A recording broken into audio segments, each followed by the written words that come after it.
कोणताही गुन्हा न केलेल्या एका युवकाला फाशीची शिक्षा सुनावली गेली होती. सर्व दरवाजे बंद झाले होते. वेळ जवळ येत चालली होती. पण मग एक माणूस पुढे आला, ज्याचं नाव आजही इतिहासात सोनेरी अक्षरांनी कोरलेलं आहे.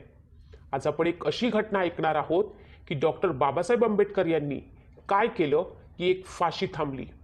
कथा सांगण्यापहिले एक छोटीशी रिक्वेस्ट आहे तुम्हाला की जसे तुम्ही अजूनपर्यंत व्हिडिओला लाईक नसेल केलं तर व्हिडिओला लाईक करून घ्या आणि माझ्या चॅनलवरती जाऊन कोणता पण एक व्हिडिओ नाही ते ह्या व्हिडिओच्या डिस्क्रिप्शनमध्ये मी तुम्हाला व्हॉट्सअप चॅनलची लिंक दिलेली आहे, जो की व्हॉट्सअप चॅनल मी आजच नवीन चालू केला आहे. अजूनपर्यंत तुम्ही व्हॉट्सअप चॅनलला भी फॉलो करून घ्या की व्हॉट्सअप चॅनलवर मी डॉक्टर बाबासाहेब आंबेडकर यांचे फोटो अपडेट सगळं काही कंप्लीट दाखवित आहे. जसं तुम्ही लिंकवर टच करशाल मित्रांनो, डिस्क्रिप्शन बॉक्समध्ये दिलेल्या लिंकवर जसं तुम्ही टच करशाल तर इथं तुम्हाला विवा चॅनल असं नाव येईल, त्याच्यावरती टच करायचं आहे. तुम्हाला सरस्वती व्हॉट्सअप चॅनल दिसेल आणि सरस्वती हा नवीन व्हॉट्सअप चॅनल तयार झालेला आहे, याला पण तुम्ही फॉलो करून घ्या नक्की. चला व्हिडिओ सुरू करूया. पाहूया त्या महामानवाची जिवंत न्याययात्रा, जी ऐकल्यानंतर तुम्हीही विचार कराल की एखाद्या व्यक्ती आपल्या बुद्धिमत्तेचा वापर कशा पद्धतीने करू शकतो. हा फक्त इतिहास नाही, हे आहे एक जिवंत आदर्श उदाहरण. जेव्हा डॉक्टर बाबासाहेब आंबेडकर पहिल्यांदा लंडनहून बॅरिस्टर होऊन भारतामध्ये परत आले, त्यांनी जेव्हा कोर्टामध्ये पहिले पाऊल ठेवले तेव्हा तेथे उपस्थित असलेल्या सर्वांनीच त्यांना ओळखले की ही व्यक्ती तीच आहे जी अस्पृश्य समाजाची आहे आणि आज काळा कोट घालून ते कोर्टात आलेले आहेत.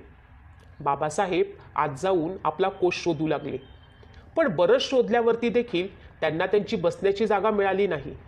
तेव्हा तेथील एक वकील त्यांना म्हणाला, तू तर बॅरिस्टर बनून आलेला आहेस, तुला कोर्टामध्ये बसण्याची काय गरज आहे?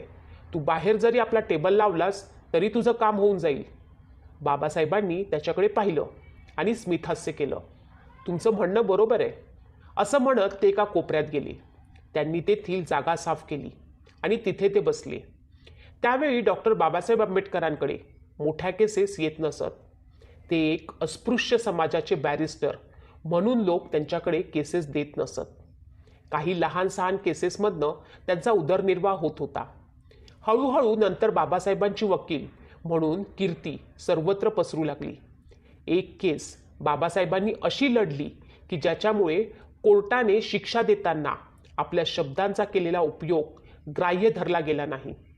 इथे बाबासाहेबांची बुद्धिमत्ता अशा प्रकारे कामी आली की ज्यामुळे एका निर्दोष व्यक्तीची फाशीच्या शिक्षेपासून मुक्ती झाली होती. दक्षिण सोलापूर येथे 1936 मध्ये शिवप्पा पुंडलिक पाटील या मराठा समाजाच्या तरुणावर खुनाचा आरोप होता. शिवप्पा पाटील हे गावचे पाटीलकी सांभाळायचे. त्या परिसरात त्यांना मोठा मान होता. पण एकदा त्यांच्या शेतात एक मृतदेह सापडला आणि त्या कारणावरनं पोलिसांनी त्यांना विना चौकशी अटक करून तुरुंगात डांबलं. ब्रिटिश सत्र न्यायालयानं त्यांना फाशीची सजा सोटवली. आपल्या मुलाला विनाकारण फाशीची सजा देण्यात आली. हा अन्याय आहे, मला न्याय पाहिजे, असे बोलत पुंडलिक पाटील न्यायालयात रडायला लागले. कारण शिवाप्पाची बायको ही नुकतीच बाळंत झाली होती आणि शिवाप्पाचा मुलगा हा फक्त 11 महिन्यांचा होता. त्या मुलाला शिवाप्पानं सुद्धा बघितलं नव्हतं. फक्त त्याला जेलमध्ये सांगण्यात आलं होतं, तुझ्या पत्नीला मुलगा झाला आहे. शिवाप्पाचा बाप हा गावचा पाटील होता. पैसा संपत्ती खूप होती. मान सन्मान ऊठ बस वगैरे गावात चांगली होती. त्यामुळे पुंडलिक सिद्धप्पा पाटील शिवप्पाचे वडील यांनी चांगल्यातला चांगला वकील करण्याचे ठरवले आणि आपल्या मुलाची फाशीची शिक्षा रद्द करायची यासाठी पुंडलिक पाटील पाहिजे तेवढा पैसा खर्च करण्यास आणि लावण्यास तयार होते. त्यासाठी चांगल्यातला चांगला वकील शोधण्यासाठी गावोगाव शहरोशहर फिरत होते. खूप वकील कायदेतज्ञ यांच्याकडे पुंडलिक पाटील जाऊन आले, पण त्या सर्वांनी हात वर केले.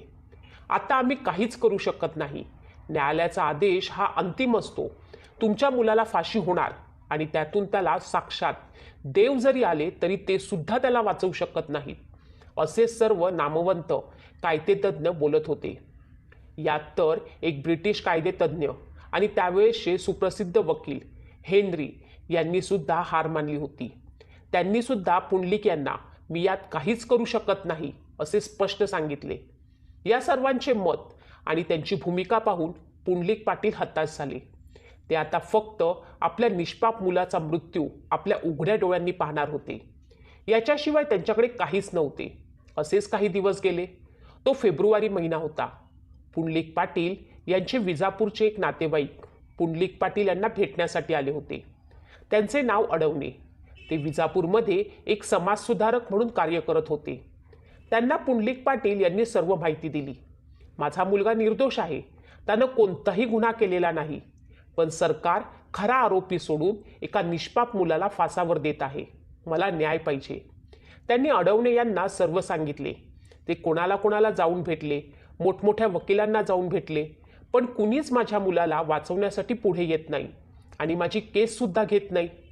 पुंडलिक पाटील यांचं सर्व म्हणणं ऐकून घेतल्यावरती अडवणे यांनी त्यांना सांगितलं, आपण एक शेवटचा पर्याय म्हणून बॅरिस्टर डॉक्टर बाबासाहेब आंबेडकर यांना जाऊन भेटू. ते खूप मोठे बॅरिस्टर आणि उच्च कायदेतज्ञ आहेत. ते काहीतरी करतील. असे बोलून अडवणे यांनी पुंडलिक पाटील यांना उद्या आपण मुंबईला जाऊन बॅरिस्टर आंबेडकर साहेबांना भेटू. ते यातून काहीतरी नक्कीच मार्ग काढतील असे सांगितले. अडवणे यांच्या अशा विश्वासाच्या बोलण्यामुळे पुंडलिक पाटील यांच्या आशा उंचावल्या आणि त्यांना आशेचा किरण दिसू लागला. ठरल्याप्रमाणे ते दोघे पुंडलिक पाटील यांच्या ॲम्बॅसेडर कारने मुंबईला निघाले. दुसऱ्या दिवशी ते डॉक्टर बाबासाहेब आंबेडकर यांना भेटण्यासाठी त्यांच्या बंगल्यावर गेले. पण डॉक्टर बाबासाहेब आंबेडकर त्यांना भेटले नाहीत. त्यावेळी डॉक्टर बाबासाहेब आंबेडकर हे त्यांच्या पनवेलच्या फार्म हाऊसवरती विश्रांतीसाठी गेले होते असे त्यांना समजले. ते तडक पनवेलच्या दिशेने निघाले. ते पनवेलमध्ये रात्री पोहोचले. त्यांनी डॉक्टर बाबासाहेब आंबेडकर यांची भेट घेतली. ते सरळ बाबासाहेबांच्या पायावरती पडले आणि त्यांनी सांगितलं, काहीही करा, माझ्या मुलाला वाचवा. बाबासाहेबांनी मात्र त्यांना आदराने उठवले. त्यांना विचारले, मी तुमची काय मदत करू शकतो? तेव्हा शिवाप्पाच्या वडिलांनी आपली कर्मकहाणी थोडक्यात सांगितली. तेव्हा बाबासाहेब म्हणाले, तुम्ही एखाद्या मोठ्या वकिलाला जाऊन भेटा. मी एक अस्पृश्य समाजाचा वकील आहे. तेव्हा शिवाप्पाच्या वडिलांनी बाबासाहेबांकडे पाहिले आणि सांगितले, नाही, तुम्ही ही केस मला जिंकून देऊ शकता. तुम्ही माझ्या मुलाला वाचवू शकता. माझा मुलगा निर्दोष आहे. मी तुमच्या चेहऱ्याकडे पाहून सांगू शकतो, तुम्ही माझ्या मुलाला वाचवू शकता. तुम्ही माझी केस लढा. मी एक बाप आहे. मी माझ्या मुलाचं दुःख सहन करू शकतो. पण जेव्हा त्याच्या आईला हे कळेल की तिचा मुलगा या जगात नाही राहिला, तेव्हा तिचं दुःख कोण समजून घेणार? त्यावेळी माझ्या घरातून 2 अंत्ययात्रा निघतील, एक माझ्या मुलाची आणि एक त्याच्या आईची. माझ्याकडे एवढा पैसा आहे, माझा व्यापार आहे, मला एकुलता एक मुलगा आहे. कोण सांभाळेल हे सारं काही? आणि माझ्या मुलाची यात काही चूक नाही. तो निर्दोष आहे. बाबासाहेबांच्या मनाला शिवाप्पाच्या वडिलांचं एक वाक्य स्पर्शून गेलं, माझ्या मुलाच्या विरहानं त्याची आई देखील हे जग सोडेल. तेव्हा बाबासाहेब लहान असताना त्यांच्या आईने म्हणजेच भीमाईनं त्यांना सांगितलेली एक गोष्ट त्यांना आठवली. भीमा, कधी गरज पडली तर एखाद्या निर्दोष व्यक्तीचा जीव वाचवण्यासाठी, एखाद्या चांगल्या कामासाठी खोटं जरी बोलावं लागलं तरी कधी संकोच मानू नये. त्यांना मदत करावी. आणि बाबासाहेबांनी त्यांना सकाळी येऊन मला भेटा, मी बघतो तुमची काय केस आहे ती, असे सांगितले. डॉक्टर बाबासाहेब आंबेडकर यांच्या अशा बोलण्यामुळे पुंडलिक पाटील यांचा उत्साह वाढला. कारण आत्तापर्यंत ते ज्या ज्या कायदेतज्ञांना, नामवंत वकिलांना जाऊन भेटले होते, त्या सर्व वकिलांनी त्यांना सॉरी, आम्ही यात काही करू शकत नाही असे सांगितले होते. पण डॉक्टर बाबासाहेब आंबेडकर यांनी त्यांना मी बघतो तुमची काय केस आहे, यात मी बघतो हा शब्द फार दिलासादायक पुंडलिक पाटील यांना वाटला आणि त्यांना एक आशेचा किरण डॉक्टर बाबासाहेब आंबेडकर यांच्यामध्ये बघायला मिळाला. हे सर्व भाषांतर अडवणे करून दोघांना सांगत होते. का ते पुढे पाहू. अशाच माहितीपर व्हिडिओसाठी चॅनल सबस्क्राईब नक्की करा. दुसऱ्या दिवशी सकाळी अडवणे आणि पुंडलिक पाटील डॉक्टर बाबासाहेब आंबेडकर यांना येऊन भेटले. त्या दोघांना डॉक्टर बाबासाहेब आंबेडकर यांनी सोफ्यावर बसवून त्यांचे म्हणणे ऐकण्यास तत्पर झाले. पण इथे एक प्रॉब्लेम होता. तो म्हणजे पुंडलिक पाटील हे दक्षिण सोलापूरचे असल्यामुळे त्यांना मराठी येत नव्हतं. ते कन्नड बोलायचे.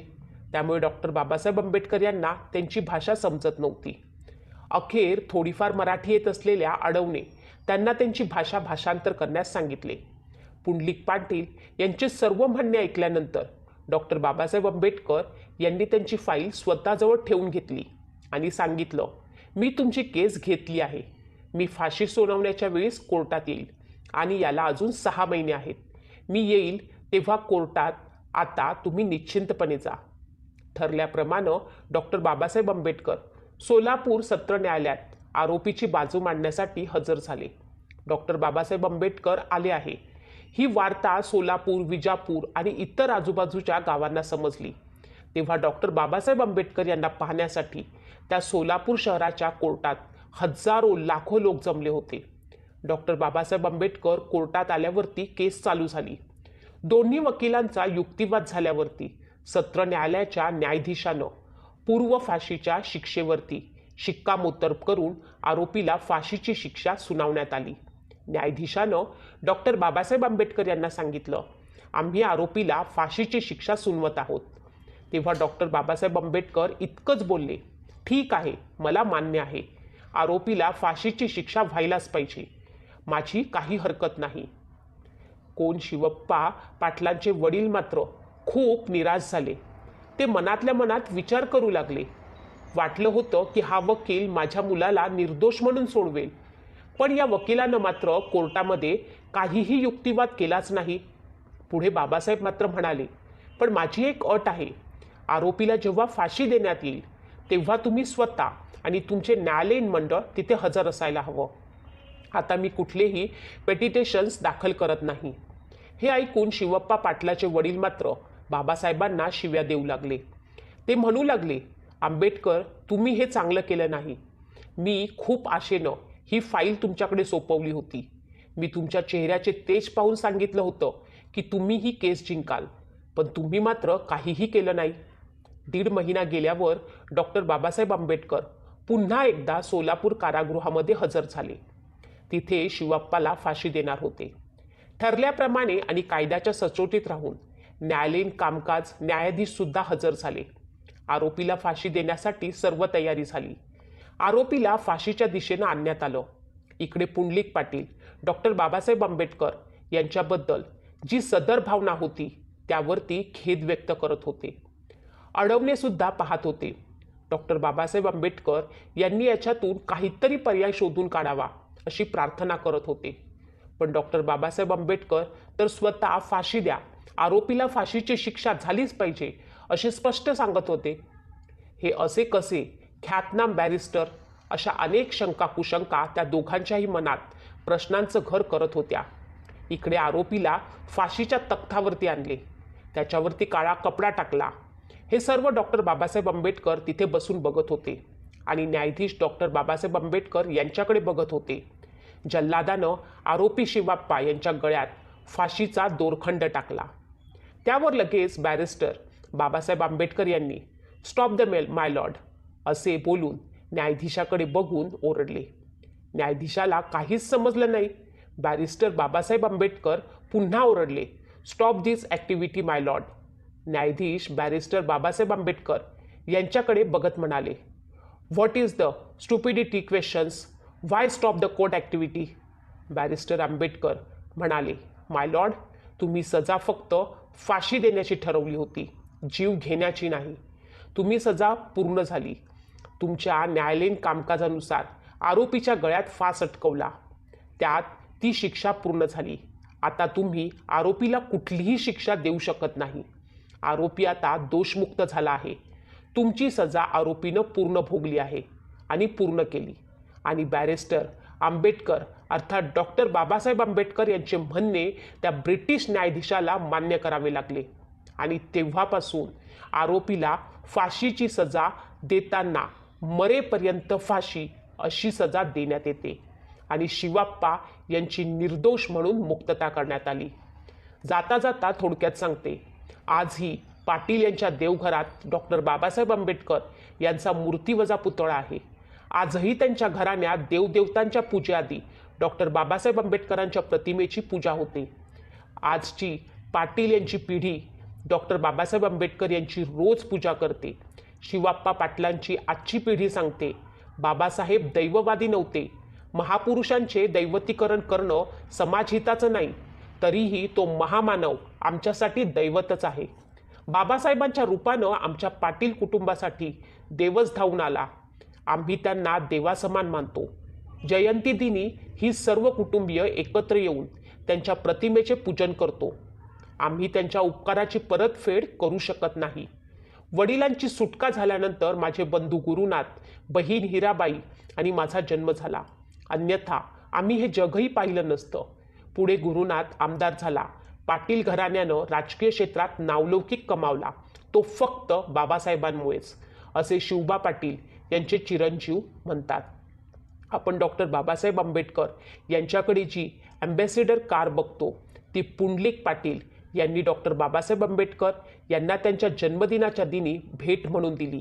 आणि पूर्ण गावात पुंडलिक पाटील यांनी सोलापूर शहरामध्ये डॉक्टर बाबासाहेब आंबेडकर यांचा फोटो हत्तीवर ठेवून पूर्ण सोलापुरामध्ये साखळ वाटली होती. शिवाप्पा पाटीलचा जीव वाचवणं ही फक्त एक केस नव्हती, ती होती एका माणसाच्या हक्कासाठी दिलेली लढाई, जी फक्त कायद्याने नव्हे तर एका थोर माणसाच्या संवेदनशील अंतकरणाने मुत्सद्दी कायदेतज्ञानं जिंकली होती. त्यांनी फक्त कायदेच लिहिले नाहीत, तर ते प्रत्यक्षात न्याय मिळवून देण्यासाठी झटले. डॉक्टर बाबासाहेब आंबेडकरांनी दाखवून दिलं की न्याय म्हणजे फक्त कायद्याचं अक्षर नाही, तर त्यामागचं माणुसकीचं तत्व आहे. त्यांच्या प्रत्येक कृतीत फक्त एकच संदेश होता, माणूस धर्माने नाही तर माणुसकीने मोठा होतो. ही गोष्ट आजही आपल्याला शिकवते की अन्यायाविरुद्ध बोलणं, लढणं आणि अंधारामध्ये दिवा होणं ही बाबासाहेबांना खरी श्रद्धांजली आहे. त्यांचा विचार चालू राहावा म्हणून आपली जबाबदारी आहे तो पुढे नेण्याची. बाबासाहेब तुमचे ऋण कधीही फिटणार नाहीत. जर तुम्हाला ही गोष्ट आवडली असेल तर नक्की लाईक, शेअर आणि सबस्क्राईब करा. अशाच प्रेरणादायक कथा आपण पुन्हा घेऊन येऊ. तोपर्यंत जय भीम.